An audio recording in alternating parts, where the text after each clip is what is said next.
guys, and welcome to Faewood. So I have been talking for a while about doing a video like this. You guys might remember I did a whole series of decluttering and reorganizing and so forth of my studio, and I had thought at that time that I would do a video that was a bit more like an oversight to all of that, like a general sort of video that would help people organize a craft space, give some really helpful tips on what to do to organize a craft space and so forth. I didn't end up doing it, and the main reason is because I feel like everyone's craft area is so different. So I was trying to think of a way that I could do a video that would actually be helpful to more people, because I mean everyone does different types of crafts, storage needs are different, there's so many different options, so many different price points, and there's no one way to do things, but there are some general concepts that I think can be really helpful when organising a craft space. So I guess the first place to start is to evaluate your collection. Have a look at what you own. You can't organise something unless you really know what you have. And I probably would say, go back to the good old KonMari method that we've all heard of, and everyone's probably implemented at this stage in some place in their life. I know I have. I think the concepts that are super helpful from there are grouping together like things. So for when you're trying to organise how to arrange a craft space, you need to know how much you have one thing.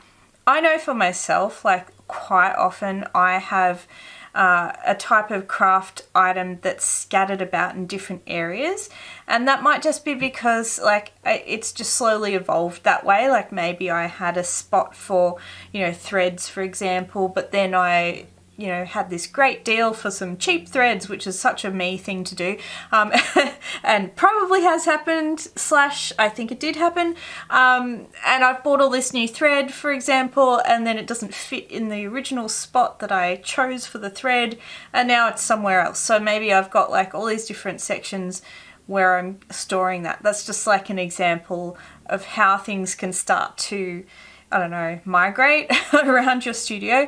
So that's definitely an element of the KonMari method, because when she's talking about decluttering, she says pull everything out from everywhere in your house of that type of thing and go through it. And definitely go through it as well. If you haven't had a clear out of your craft stuff in a while, I know it's easy if you're anything like me and you are attracted to shiny things and non-shiny things and crafty things and, well, pretty much anything. You accumulate little bits and pieces and think, oh, that could be fun in a craft. Like my husband almost virtually slaps things out of my hands now. Like I'll be looking at old boxes that we're using for food or something and think, oh, that could be used as a craft. It's like, you won't use it, put it down, put it away. So yeah, look, we can accumulate a lot of stuff, so it's definitely worth going through and thinking, is this something that I will actually use? How long have I held on to this for? Maybe there's a craft that you thought you would love and you have since realised you hate doing it. And there's no point holding on to the stuff for it anymore, and maybe it can find a better home with someone else who might have time to do it. Time is a thing too. Maybe you've got crafts that you won't have time to do. And sometimes it's just not worth holding on to those things that are going to clutter up the space and mean that you're, less productive in the things that you actually like to do, because you've got 50 different things that you're holding on to for the just in case. And no judgment, I do it. I probably have some things in the studio as we speak that, like, realistically I could probably get rid of. So definitely doing a bit of a KonMari thing. And then if you've got like too much of one thing, because there is such a thing as too much of a good thing in some things. Not all things. I feel like some things, I don't know, at least I have not hit the limit when it comes to beads. I'm always happy to bring some more beads into the collection if they're the right ones. So anyway, definitely clear out your stuff a little bit first. Now, as I say, everyone's craft space is different. I've had numerous different types of craft spaces over the time, anywhere from just having a spot in a cupboard somewhere for me to store some craft bits that I pull out and, you know, sit on the couch and craft or whatever, to what I have now, which is a dedicated craft studio. And you know, each one of those spaces has different complexities, you know, and it's going to depend on how much room you have and all of those sort of things. So you need to definitely evaluate the space that you have to see what's going to work best for that space. The thing that you want to consider too is like making sure that it's going to be easy to access. One thing that Adam Savage always talks about is that first order retrievability, and it's something that I always have in my mind too, and I just hadn't put sort of a word to it or a phrase to it. And it's just that idea of not burying things to a point where it's difficult to get to. If something's hard to get to, you're less likely to want to get to it, and it becomes frustrating as you're crafting, you know, even if it's kind of helpful, like kind of in an okay spot, but maybe there's something in front of it that you have to pull out to be able to get the thing out. That can really slow you down when it comes to crafting, and you know, you want to make sure that you're not hindering yourself getting started. So, you know, if you don't have, say, a dedicated craft room, one way that you can do that are the IKEA trolleys. Those are fabulous ways to make it a bit more easy for you to wheel your craft materials into another area, maybe into the bottom of a cupboard, or into another room, and then pull it out when you're ready to use it, and it's there ready on the cart for you to use. So that's going to depend on space and what you have available, obviously, as well, but that's one way you might do it. If you don't have room for a trolley, and I know I didn't have room for a trolley back, you know, when we had our first place together, we were renting an apartment and I had no craft room and I just had a little bit of space in a cupboard, and my beads were stacked on top of each other, and I never pulled them out because there was like table in the way of the cupboard, so it was difficult to open the cupboard. So that was the first hindrance. And the second thing was they were stacked on top of each other. So if I wanted, you know, one that was at the bottom, I had to try and pull all the rest of them out to get to the bottom one. And again, I would end up not wanting to do it because it was a pain in the butt. So that's definitely something to keep in mind, regardless of how much space you have, is to make sure the things that you have in that space can be retrieved. Now, in addition to having somewhere to store all your craft bits and pieces, you need somewhere to work. So thinking about somewhere where you're going to set up to actually work is definitely something you should plan into the space as well. And that, again, it will depend on what you have available. For some people, it'll be, you know, maybe a kitchen table.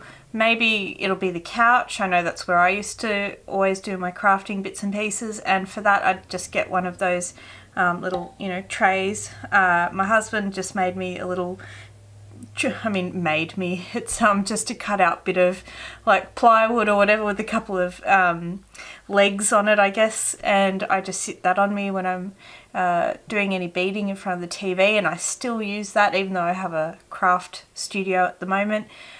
Mostly because if I'm in a really like long and involved necklace, it takes so many hours. So if I was doing all of that in the studio, my husband would never see me. So that's something that I consider as well. I have, you know, maybe multiple places that you might do crafting bits and pieces. But having a surface, and, you know, look, it might be that you need to think about having a surface that you pack away. So I've got a couple of tables in my studio at the moment, and they're foldable tables. So when I'm not using them, if I need more room for filming, you know, if I'm doing some stand-up filming or something like that, then I can pack these tables away and put them away if I need to. And then quite often I have two tables on the go, you know, depending on what I'm making, especially if I'm doing like cutting out pattern pieces and stuff. I'll get the big both big tables out and, you know, drape everything across them that way. Again, I always recommend trying to make it as easy for yourself as possible. Preferably, obviously, having a spot that's dedicated to crafting is always great, but I know that's not always possible, and it certainly hasn't been possible for me all the time as well. So, you know, if that's not the case, then having something that you can pull out, like either a little TV tray table, or a foldable table or something like that, or even something that you sit on the dining table but that you can easily remove. So again, you might have a tray table that just sits on the table and you can spread all your bits and pieces out, and then you can move that entire thing somewhere else. Or some people also use like little project boxes, so that if you're sitting down to do a project, you can pull out your project box, and that's usually just a plastic box, honestly, or a bit of Tupperware or something like that can work. Put all your project bits and pieces on and, you know, pack that away when you're done. One other consideration I would say to your space, you know, when you're thinking and planning in the planning stages, I always believe that as much as possible, things should be visible. I think a lot of people, they like the aesthetic of things being very minimalistic and clutter-free, and I would argue that that's probably not the best thing for being creative. You know, and I know some people need a balance because they feel a bit overwhelmed if things are out and seen and everything like that. It can be a bit too much stimulation and what have you, but there is a lot of studies to show that, you know, if you have things in your eyeline and even mess, it can add to being creative, because suddenly you're seeing, say how you work with different materials and so forth, and they're all sitting together, then you might see a correlation that sparks some inspiration if you're seeing them next to each other. But if they're both squirreled away in a little box, you might even forget you have them. You're not going to have them in your eye line. I know for me especially, I've really learned this over time, that if I have something out, it continues to remind me. So recently I pulled out like some, I guess I wouldn't even call them UFOs, but barely even started projects. I don't know if they have a name. Things where I've like glued a cabochon on something, or I've glued a bit of lace on something, and I'm like, that will be great as a hairpiece, or that'll be great as a pendant or whatever. And I've never done anything with it because I had it in a little box and I forgot it was there. So I pulled all of them out and I put a big notice board up that I hammered into the wall. And I pinned everything on there so I could see it, and, you know, I would be reminded and maybe inspired to use it. And I do the same with a lot of my other bits and pieces. You know, I try as much as possible to have them at least a little bit on display. I want them to be tidy and, you know, have a space, but where possible, I want to be able to see them as well. So all my beads are in plastic containers in a, you know, rainbow order, so I can see all of those. And then I have all sorts of other things that I have, like paints and flowers and, you know, all sorts of things that are out and on display. So definitely have a balance as much as you can, and with it being functional, have things on display. So think about, you know, storage solutions that allow you to see things, or maybe hang them on a wall somewhere, or, you know, get some hooks, or have clear plastic containers so you can see through them. That sort of thing, so that you're seeing and interacting with your materials.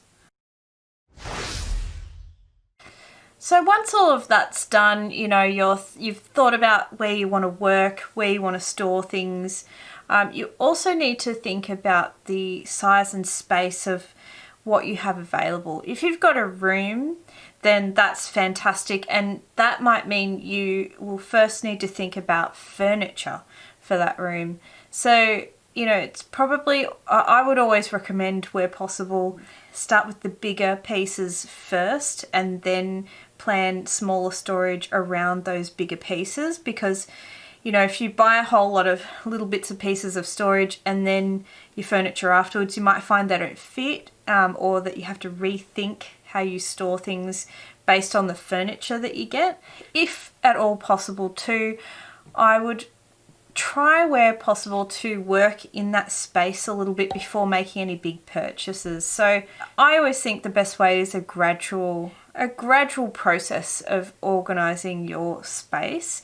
And the reason I say that, I think it's like owning a new home too. People always say when you own a home, live in it for at least 6 months before you knock a wall out. And the reason is because you don't know how you'll interact with that space until you're in it. That's true of a creative space as well. So if you're talking like and this is for people who have a studio space or a larger space that requires a little bit more thought and planning, you may want to start working in that space with minimal stuff, or maybe stuff you already own first. Or if you want to, you could always buy a cheap secondhand thing first, as what you think you might need before, spending big money on anything else. And see, does that fit what I want? And how do I best like to work? Because we're all different in how we work and what our preferences are when we work. You might realise, that you're needing this certain cupboard to be close by because your table's here and your cupboard's right here, and the things that you use the most will need to be in the cupboard right next to you. You might realise that you need a bigger table for what you like to do. You might notice that you need to downsize because you just aren't going to be able to fit everything, or maybe you need to put some stuff in deep storage so that you can just have certain things out and on the go.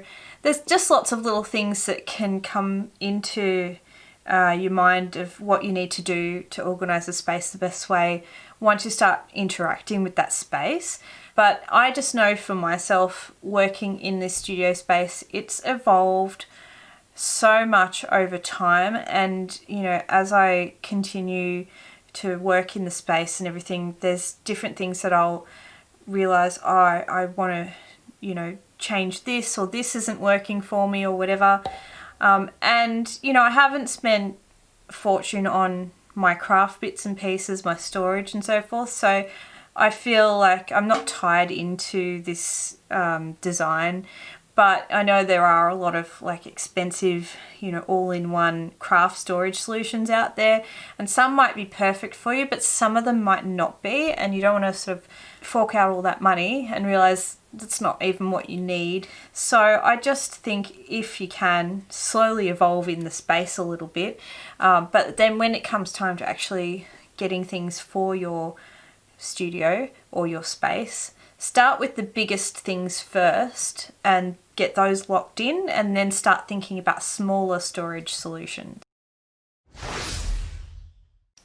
Now, each space is going to have challenges to it, and some of those will be based on what your personal needs are, and some will just be the space that you have to work in itself. A lot of times it'll be space issues, so not enough space. I think most of us crafters would say, I want more space. I mean, honestly, I feel like no matter how much space you have, you end up filling it and you want more space eventually. But as I said, I've gone from anything from having a tiny little spot in a cupboard behind some things and sitting on the couch, to actually having a dedicated room for doing crafting.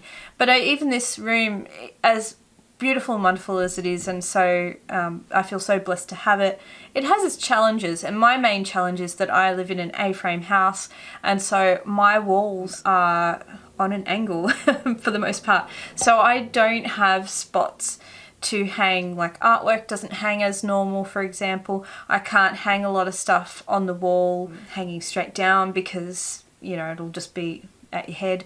But I can do other things, and I have actually hung some things up on my studio and in the rafters and so forth. So some of the things that can be a hindrance, if you think about it creatively, can also be something that's a boon. So although I can't hang as many pictures on the wall as I'd like, I have had the opportunity to hang a lot of my creative bits and pieces up on the ceiling, and that's another place for me to put things, I guess, where I wouldn't have that otherwise. I'd say where possible, don't stack things on top of each other, because like I said before, when I had all my beads stacked in a cupboard, I couldn't get to what I needed, and that's where shelves comes in very handy. And I actually put some shelves into some of the built-ins that my husband made in here. I also really love, when it comes to furniture, I love the cube storage, and it's just, just cubes, so it's not like a bookcase or whatever, but it's just cut up into different cubes. There's all different sizes that you can get, widths and heights and so forth.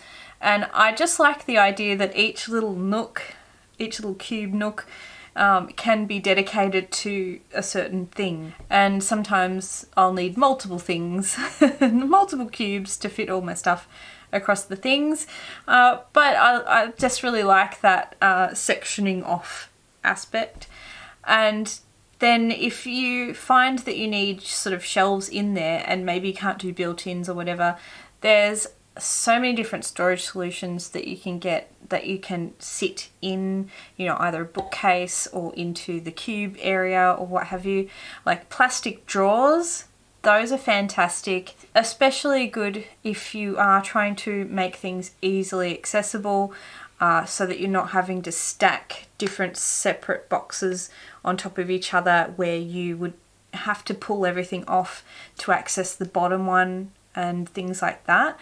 That's never good, because you just find it's annoying to get in and out of all the time. So definitely try and avoid that. Try and avoid sitting lots of things in front of what you're using if you can. It's not always possible, and mine's not perfect either. I definitely have some areas where just because of what space I have and what I own, I've had to sit things in front of other things, and that can be a bit of a pain. But as I say, just where possible, try not to do that, because it's much easier if you can get just straight in and grab things. And then you start drilling down into smaller storage. So there's infinite number of storage things that you can buy. And this is where I was also like, what am I going to say you should use for storage? Because I have so many different things that I've used for storage. Some I love and some you've probably seen, and yet there's just so many that I think are also great ideas. There's just a lot of options out there, basically. IKEA has been a great source of storage solutions. There's so many things on there. Like I said, there's the trolley. On top of the trolley, there's some things that you can get to sit into the trolley as well. I got these little clip-on containers that sit on either side of my trolley, and they're great because you can add things into the sides of the trolley, which is excellent. I've got a clip-on bin that sits on the trolley, and that was from eBay, and again, it just clips on nicely, and I can add whatever I like on there. I don't use it as a bin, I just put things in it. I've got these little purple caddies that I got from Spotlight that have a handle, and I can sort of pull them in and out of the trolley if I want to. I've got little magnetic spice tins are great, and you can stick those to the cart as well. If you don't have a cart and you want to use the magnetic ones, you could get like some sort of metal sheet or whatever on the wall and stick all your things on that. But anything metal, obviously, you can stick them onto, and you can store all sorts of things like beads and pins, and anything small is going to be great in those little spice tins. Think outside the box, because there's so many different types of storage that says it's for a specific purpose, but it doesn't have to be. So, for example, I've seen people use salt and pepper spice like shakers for glitter, and that can be a great way to put glitter in and be able to shake it straight onto a project. I've got like a cake stand that I've got some of my jars of glitter and things on. That can be an excellent thing to use, and make it look nice if you can as well. I mean, you guys have seen my backdrop if you've been with me for any period of time, and I've made a lot of the things back there that are also storage look like apothecary jars and things like that. So I got some labels of Etsy to glue on, and I have some really cool decorative things that I've been able to put in my backdrop, but I can also store things on it as well. So it's not just all decorative, it's actually functional as well. So you might want to find really pretty tins and jars and things to put things in. You know, you could go to a secondhand shop, a great place to find all sorts of different types of beautiful jars. Something that can look really lovely is a collection of, you know, mismatched, say, glass jars with different storage things, you know, different, say, beads in all of them and that sort of thing. There's so many different options that you can use that are, you know, outside the box. I definitely think, though, have a look around your house before you buy anything and see what you actually have on hand. It's so easy to think, oh, I need to fork out, you know, $200, $300, $400 on storage or whatever the case may be. But maybe you don't. I mean, maybe you have things in your house that you can reuse. Maybe you can use, like, if you use like glass coffee jars, maybe you want to reuse those. Maybe you've got tins that you've had biscuits in. I quite like shoe boxes for putting things in, like ribbons and stuff like that. There's so many different things you can use and, you know, repurpose for storage and stuff like that. Well, guys, I hope some of what I had to say today has been helpful. I've tried my best to be thorough. I have a ton of notes sitting here in front of me because I wanted to make sure I talked about everything that I thought would be helpful. I could still talk about this for another hour, honestly, because there's just so many different ways you can store things in your studio. I just thought, you know, I put off doing this video because I wasn't sure how helpful I could be with it, because everyone has a different studio space, so to be able to help as many people as possible was kind of hard. But the more I thought about it, and the more during lockdown I've been getting into organisation, which I'm sure a lot of us have been, I was thinking, you know, I've had so many different types of storage and studio spaces over the time that I'm sure I can bring something helpful to you guys. So I hope I've inspired you in some way of seeing some of the things that I've done and some of the ways that I've organised things. And I hope it inspires you to organise your own creative space, because I tell you what, it can do so much for you to have your own little oasis, even if it's one you have to pack away, but something you can easily pull out whenever you want to. And be creative. Well, hit subscribe if you want to see more from me, and for the rest of you, I'll see you next time in Faewood. Bye, guys.